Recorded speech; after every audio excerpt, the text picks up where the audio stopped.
अच्छा नाज़रीन, कौमी ख़जाने करोड़ों रुपए खर्च करके मुनक़्क़िद की जाने वाली जो ओवरसीज़ कॉन्फ्रेंस है, जो एक लाफिंग स्टॉक बनी हुई है, वो जारी है और पूरी दुनिया से सरमायाकारी के लिए हीरे इकट्ठे किए गए हैं। ये ऐसे सरमायाकार हैं जिन्हें जब तक 3000 पाउंड नकद और 3 रोज़ तक क़यामत आम की 5 स्टार होटल में यकीनदानी नहीं मिली, वो अपने तौर पर इस कॉन्फ्रेंस में शिरकत करने की माली हैसियत भी नहीं रखते थे और आए हैं सरमायाकारी करने।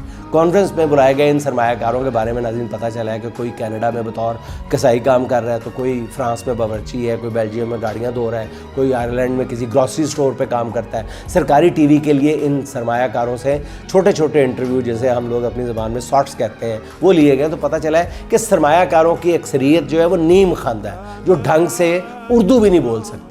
ये नहीं कि अंग्रेज़ी नहीं बोलते, अंग्रेज़ी नहीं है, नहीं उर्दू नहीं बोलते, अपनी मकामी ज़बान ही पर उनको अबूर हासिल है। सरमायाकारी तो चलो नाज़रीन होती रहेगी। इन आलमी सरमायाकारों ने अपनी गुलाबी उर्दू से जो समा बांधा है, उस पर हुकूमत यकीनन मेरा ख्याल दाद की मुस्तहिक है, वो भी करोड़ों रुपए खर्च करके। अच्छा नाज़रीन, पता चला है कि हुकूमत ने पूरी दुनिया से जो सरमायाकार सरकारी खर्च पे इकट्ठे किए हैं, उनकी अक्सरियत जो है वो ईद तक पाकिस्तान में क़याम का इरादा रखती है, यानी बड़ी ईद तक। वो अपने अहले खाना के साथ जो है कुर्बानी वाली ईद करने के बाद सरमायाकारी के बारे में सोचेंगे।